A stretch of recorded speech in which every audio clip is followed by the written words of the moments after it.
하나님 말씀은 마태복음 28장 19절에서 20절까지 말씀입니다. 마태복음 28장 19절에서 20절까지 말씀입니다. 우리 한 목소리로 우리 함께 봉독하도록 하겠습니다. 그러므로 너희는 가서 모든 민족을 제자로 삼아 아버지와 아들과 성령의 이름으로 세례를 베풀고 내가 너희에게 분부한 모든 것을 가르쳐 지키게 하라. 볼지어다 내가 세상 끝날까지 너희와 항상 함께 있으리라 하시니라. 아멘. 어떤 가정에 한 아이가 태어나면 부모는 그 아이의 삶이 이랬으면 좋겠다, 저랬으면 좋겠다, 이런 바램들을 가지게 되죠. 여러분들은 자녀가 태어났을 때 어떤 바램들을 가지셨습니까? 지금 막 태어난 아이에게 아주 디테일한 그런 세밀한 바램을 가지진 않을 것 같습니다. 너는 꼭 서울대 법대 나와서 판사가 되었으면 좋겠구나, 이런 바램을 가지진 않죠. 그저 네가 몸과 마음이 건강한 사람이 되었으면 좋겠다, 네가 사랑 많이 받고 또 사랑할 줄 아는 아이가 되었으면 좋겠다, 이 세상 가운데 꼭 필요한 그런 존재가 되었으면 좋겠다, 이런 것들을 부모는 바랄 것 같습니다. 아이가 그렇게만 자라준다면 법대를 가든 축구를 하든 건축을 하든 아무 상관이 없죠. 전혀 중요하지가 않습니다. 그래서 부모는 그 뜻과 바램을 가지고 아이를 양육하게 됩니다. 그리고 그 아이가 자라는 성장 시기에 따라서 각기 다른 말로 또 각기 다른 방법으로 그 부모의 뜻을 전하게 되죠. 아이가 갓난 아기일 때는 그 뜻을 어떻게 전합니까? 내가 너의 엄마야, 내가 너의 아빠야, 이거밖에 없습니다.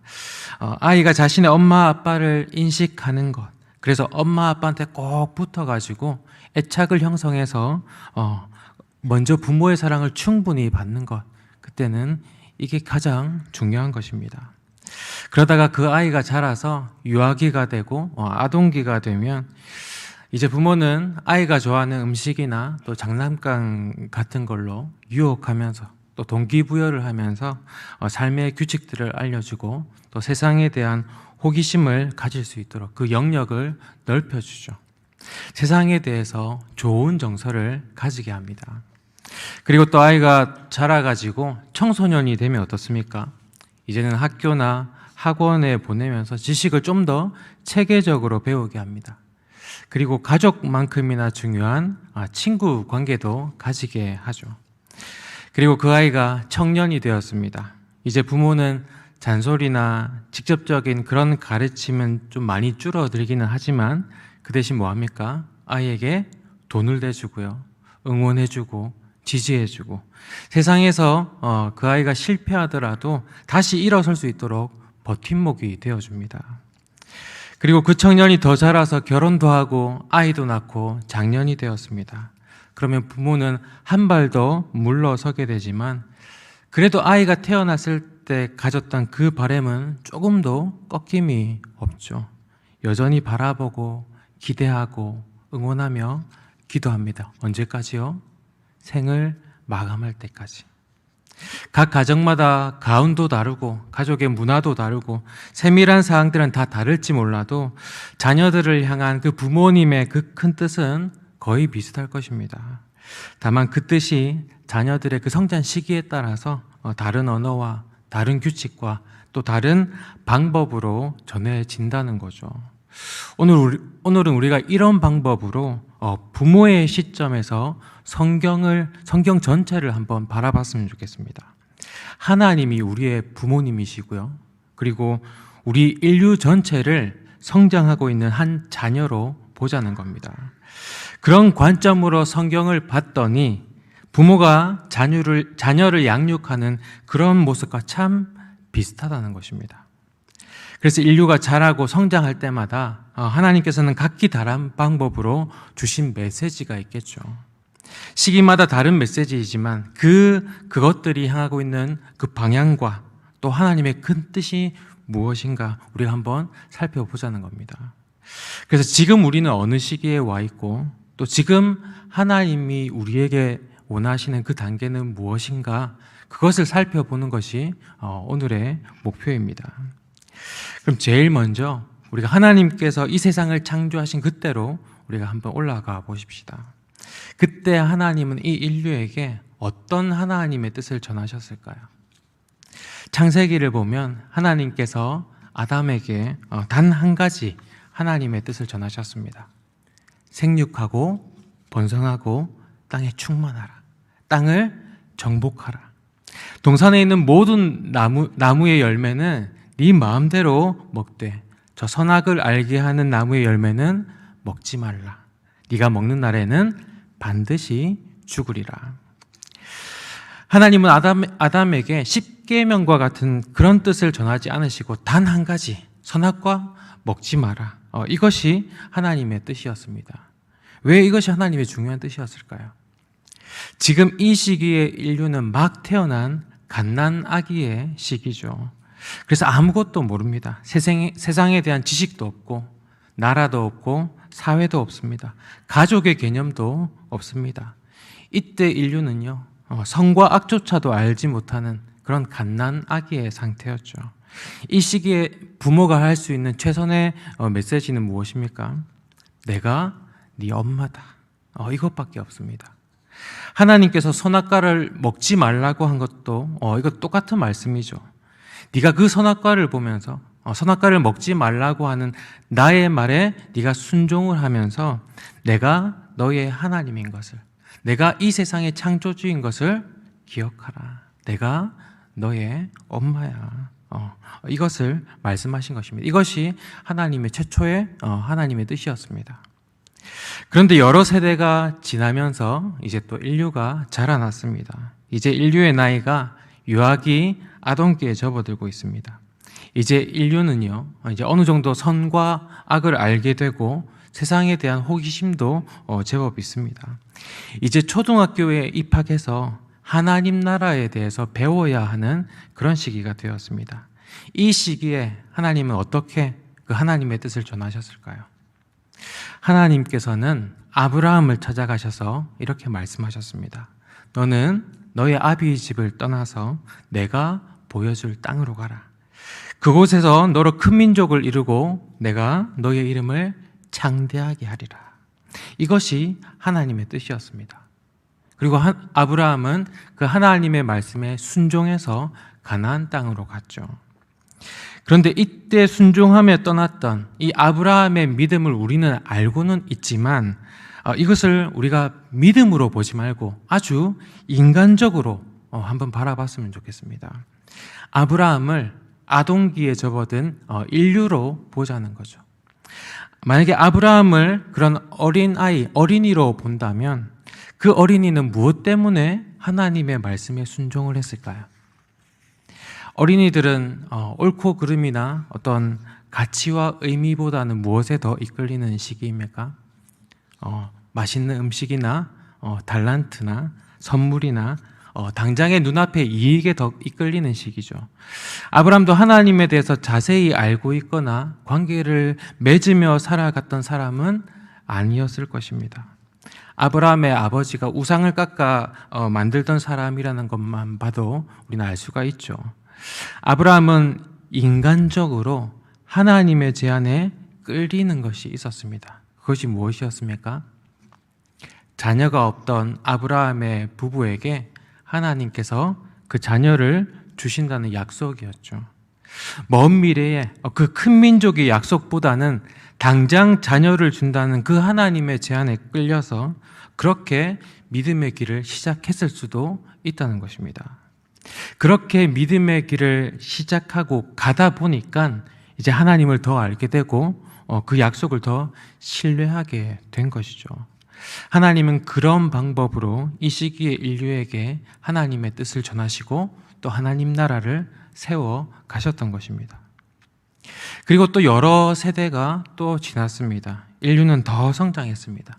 이제는 청소년의 시기가 되었습니다. 이제는 애굽과 같은 큰 나라도 생겼고요.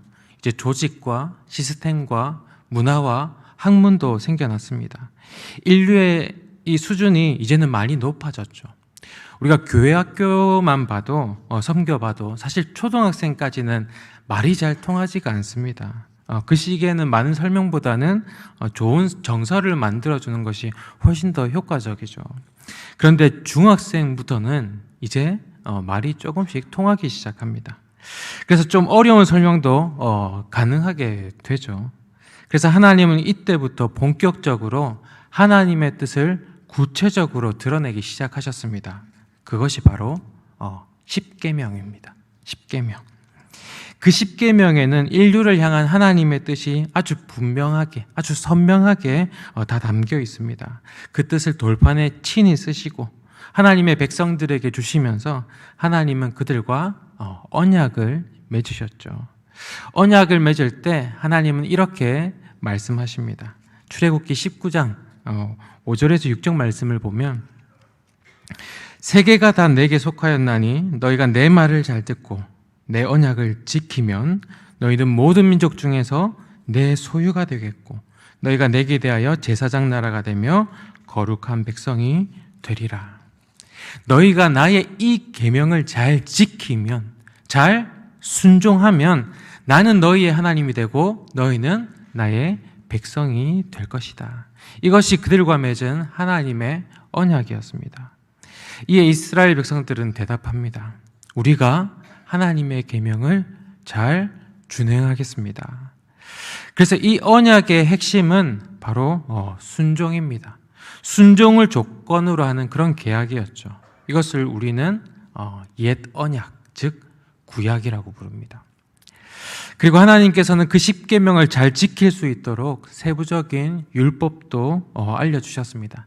삶의 모든 영역에서 그 규칙과 질서와 규례들을 자세히 알려주셔서 이들이 잘 순종할 수 있도록 그들을 인도하셨습니다. 그것이 바로 레위기죠. 그리고 레위기 뒤에부터의 내용은 이제 하나님께서 주신 계명과 율법들을 그들이 잘 지키는가 아니면 지키지 못하는가, 이 이야기들이 쭉 나와 있는 것입니다. 이 세상에 부모의 말을 완벽하게 듣고 순종하는 청소년은 아무도 존재하지 않죠. 이것처럼 하나님의 백성들도 하나님의 그 율법을 완벽하게 지키지 못했습니다. 점점 자신의 머리는 커지고요, 자신의 욕심도 커지고 자신만의 스타일도 생겨버렸습니다. 이스라엘 백성들도 자신들의 왕을 세워달라고 그렇게 요구하기도 하고요, 그리고 권력과 욕심도 생깁니다. 그리고 다른 나라와 교류를 했더니 새롭고 신비한 이방 신들도 경험하게 됩니다. 청소년들이 그 시기에 탈선을 하듯이 하나님의 백성들도 이제 이방 신을 섬기면서 탈선을 하기 시작하죠. 그래서 십계명으로 맺었던 그 언약을 기준으로 두고 이들이 잘 순종하면 하나님의 복을 받고 순종하지 못하면 벌을 받는 그 이야기가 바로 구약 성경의 이야기인 것입니다. 이들이 탈선하고 너무 멀리 가면 이제 하나님의 훈육이 시작되죠. 그 훈육의 내용이 바로 구약 성경에 있는 선지서의 내용입니다. 여러 선지자들을 부르셔서 그들을 통해서 청소년인 이스라엘을 이제 훈육하셨던 것입니다. 이렇게 구약의 핵심은 바로 언약과 순종이었습니다. 그리고 가정에서도 미성년자인 자녀들에게 요구되어지는 것이 바로 순종이죠. 가정의 규칙과 순종이 바로 부모와 자녀들의 관계입니다. 그런데 여러 세대가 또 지나서 이제 인류가 청년의 시기가 되었습니다. 자녀가 청년이 되면 이제 대학 때문에 기숙사나 자취생활을 하기도 하고, 또 남자들은 가정을 떠나서 군대를 갔다 오기도 하죠. 이제 부모를 떠나서 자기의 세계관이 생기기 시작합니다. 어릴 때부터 몸에 배어있던 그런 생활 양식이 그대로 있기는 하지만 이제는 거기에 더해서 자신의 신념이 추가되었습니다. 부모의 가르침에 자신의 해석이 깃들여지는 그런 시기가 되었죠. 이스라엘 백성들도 이제 바벨론 포로기를 거치면서 그 독립이라는 시기를 한번 거치면서 많은 성장을 하게 되었습니다. 그 전과 후가 많이 달라졌죠. 여전히 그동안의 율법들이 그대로 있으면서도 새로운 자신들의 생활 양식과 그런 신념들이 생기기 시작합니다. 그래서 예전에 청소년 시기에 탈선을 많이 했어도 이제 청년 때는 그 탈선이 많이 줄어들죠. 거의 하지 않죠. 이스라엘도 포로기 이후에는 이방신에게 기웃거리는 그런 탈선은 현저히 줄어들게 됩니다. 그런데 다른 문제가 생기기 시작하죠. 미성년자였던 청소년이 수능을 치고 성인의 나이가 되었다고 해서 정말 모든 것이 어른이 된 것은 아니라는 겁니다. 나이만 어른이 되었지 이제 막 어른의 환경에서 살아가기 시작하는 미성년자일 뿐입니다. 새로운 환경에서 진짜 어른이 될 때까지는 제법 시간이 걸리겠죠. 어떤 친구는 그 성인의 환경에 금방 적응을 해서 독립적으로 살아가는 반면에 또 어떤 친구는 대학을 졸업할 시기에도 여전히 엄마의 치마폭이 있고 여전히 자신의 소신 없이 어머니의 결정에 순종적으로만 살아가는 친구가 있다는 것입니다. 그런데 부모의 입장에서 보면 어떻습니까? 자녀가 평생 부모의 말에 순종적으로만 살아가는 그런 사람이 되는 걸 원치는 않죠. 순종의 시기가 있는 거지 순종 그 자체가 이 아이에게 바라는 최종 바람은 아니라는 겁니다. 이제는 아이가 독립을 하고 자기 삶을 살아가야 합니다. 마찬가지로 하나님께서도 구약에서 그들과 언약을 맺으시고 또 순종을 요구하긴 했지만 그것이 하나님께서 최종적으로 원하시는 우리의 모습은 아니라는 겁니다. 순종의 삶에서 우리는 더 성장을 해야 됩니다. 진짜 어른이 되어야 합니다. 어른이 되어서도 순종만 한다는 것은 그것은 그냥 맹목적인 순종이죠. 그냥 순종을 위한 순종, 나의 의를 위한 순종. 바벨론 포로에서 돌아온 이스라엘 백성들에게 이런 맹목적인 순종의 결과가 무엇인 줄 아십니까? 그것이 바로 종교인입니다. 종교인. 우리가 신약 성경에서 봐왔던 바리새인들, 율법학자들, 대제사장들, 그런 종교 지도자들. 우리는 이들을 예수님의 제자들이라고 부르지 않죠. 우리는 그들을 종교인이라고 부릅니다. 그들은 정말 순종을 잘했습니다. 율법과 계명을 아주 철저하게 지켰습니다. 그런데 우리가 그들을 본받으려고 하지는 않죠. 우리는 이런 맹목적인 순종에 주의해야 합니다. 우리의 순종은요, 성숙해야 합니다. 더 성장해야 합니다. 그것이 바로 어른이 된다는 것입니다. 아이가 어릴 때는 아직 가치 판단을 스스로 할 수 없기 때문에 삶의 지침들을 일일이 다 알려주고 또 그걸 습관화 시켜줘야 합니다. 어른을 보면 항상 먼저 인사해라 교육합니다. 그런데 청년이 되어서도 어른에게 인사하는 것 그 자체가 목적이 되어서는 안 되죠. 인사를 통해서 관계를 맺고 상대방을 존중할 줄 알고 사회생활을 해 나가는 것, 그것이 목적이지 인사 그 자체가 목적이 되어서는 안 된다는 것입니다. 이제는 단순한 순종보다는 스스로 무엇이 옳은 건지, 무엇이 그른 건지 생각을 해보고 또 스스로 판단을 하고 선택을 하고 책임을 지는 것, 그것을 조금씩 요구하게 됩니다. 지침의 이면에 있는 그 가치와 의미를 깨닫고 적절하게 삶에 활용하는 그런 사람이 바로 어른입니다. 하나님께서 우리에게 바라시는 최종 목표는 순종 자체가 아닙니다. 하나님이 가라고 하면 가고 하나님이 서라고 하면 서고 그렇게 순종만 잘하는 사람이 되기를 결코 원하지 않으신다는 겁니다. 만약에 그렇다면 구약 성경만 우리에게 주셨으면 됩니다. 그런데 하나님은 우리에게 무엇을 주셨습니까? 새로운 언약을 주셨습니다. 새로운 언약. 우리는 그것을 무엇이라고 부릅니까? 신약이라고 부르죠.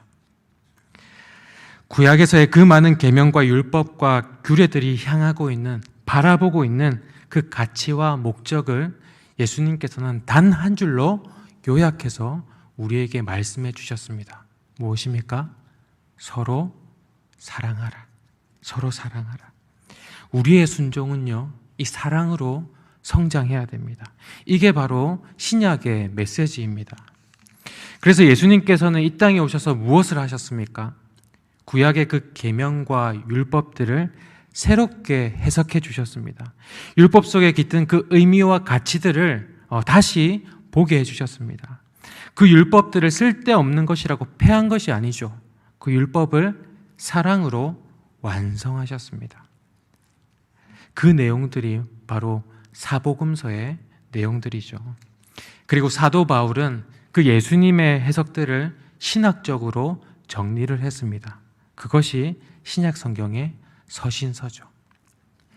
구약에서는 하나님이 이스라엘 백성들과 언약을 맺으셨지만 신약에서 예수님은 누구와 새 언약을 맺으셨습니까?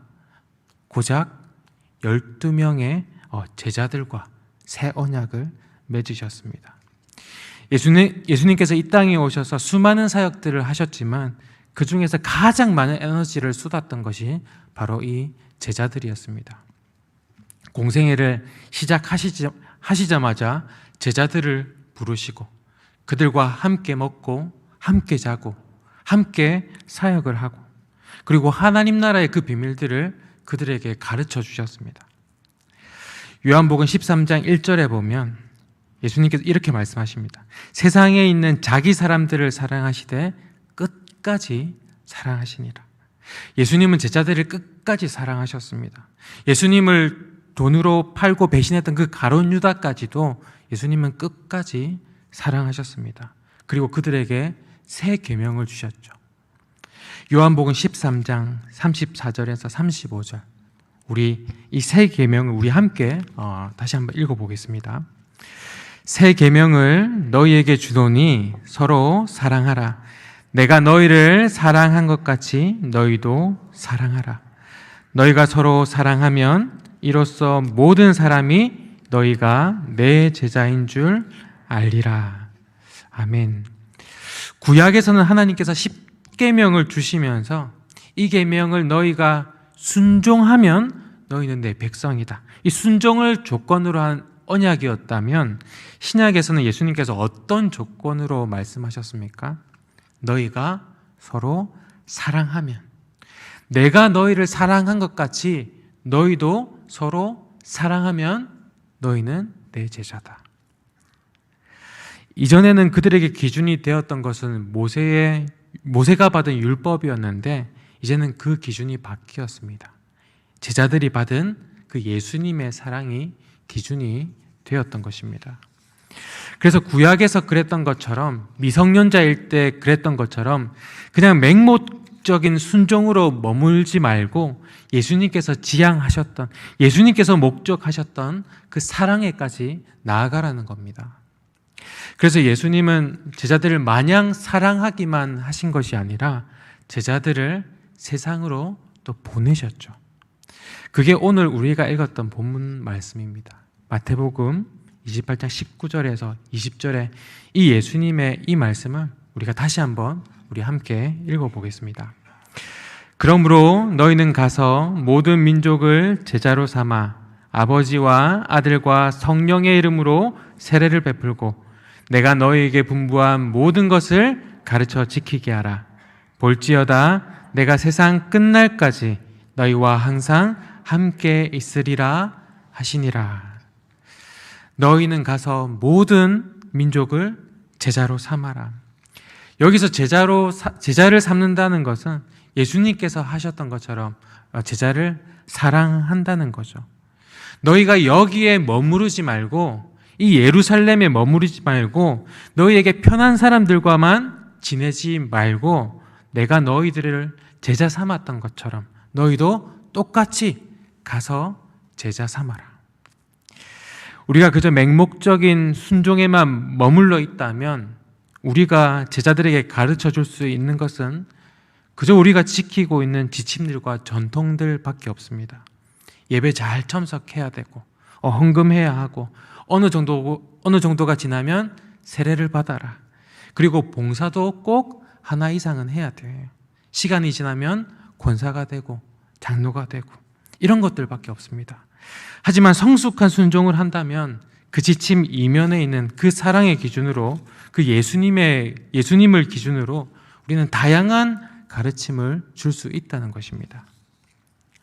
스승이 된다는 것은 그런 세부적인 지침들을 줄 뿐만 아니라 기준을 가지고 있는 거죠. 기준을 가지고 있는 것입니다. 그 기준을 가지고 제자들의 삶을 다듬어 주는 사람이 바로 스승입니다. 사랑이라는 기준으로, 그 사랑이라는 가치로 제자 삼는 것이 우리에게 주어진 사명이라는 것입니다. 그래서 우리는 순종에만 머물지 말고 이 사랑에까지 성장해 나가야 합니다. 예수님께서는 겨우 이 12명의 제자들과 관계를 맺으셨지만, 그런데 이 소규모의 관계는 우리 역사를 뒤돌아보면요, 엄청난 확장을 이루었습니다. 예수님께서 제자들을 사랑하신 것처럼 그 제자들이 또 다른 사람들을 제자 삼아서 그들을 섬겼습니다. 그리고 또 그 제자들이 또 다른 사람들을 제자 삼고, 또 제자 삼고, 제자 삼고, 사랑하고 그 관계가 지금 우리에게까지 이어진 것이죠. 저 역시 그냥 뚝딱 하나님의 계시를 받고 그리스도인이 된 것이 아니라 누군가 저를 제자 삼아서 사랑해 주셨습니다. 섬겨 주시고 가르쳐 주셨습니다. 그래서 제가 지금 여기 있는 거죠. 이 방법이 굉장히 아주 느린 방법이기는 하지만 이 방법만이 모든 사람들이 그 예수님의 사랑을 제대로 경험할 수 있는 방법입니다. 비록 제가 예수님을 직접 만나지는 않았지만 그때 사도들을 통해서 전해 내려오던 그 예수님의 사랑이 저를 가르치셨던, 저를 섬기셨던 선생님들, 권사님들, 집사님들, 그리고 전도사님, 목사님을 통해서 제가 그 사랑을 경험하게 된 거죠. 저는 그분을 통해서 예수님의 그 사랑을 경험했기 때문에 저는 또 제자를 삼고 있는 것입니다. 여러분들을 제자 삼고, 또 우리 초등부 아이들 제자 삼고 섬기고, 이렇게 제가 섬길 수 있는 것은, 제가 사랑할 수 있는 것은 누구 때문입니까?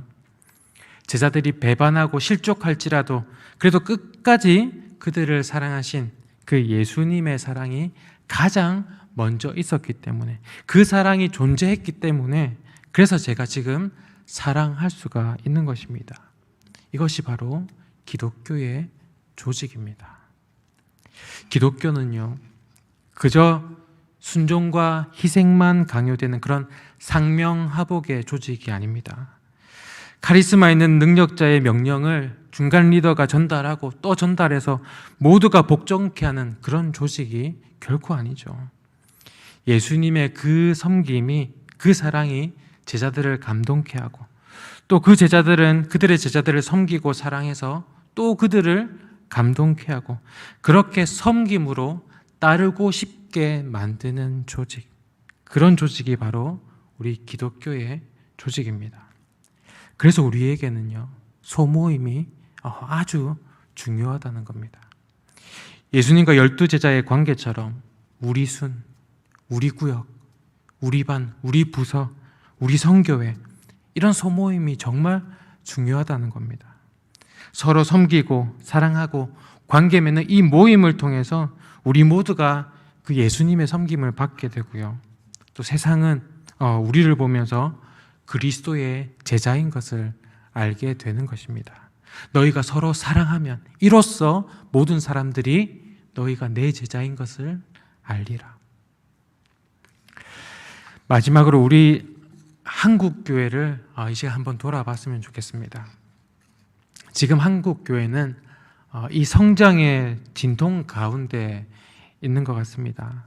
한국 교회가 정말 이 청년의 시기까지는 참 잘 성장해 왔습니다.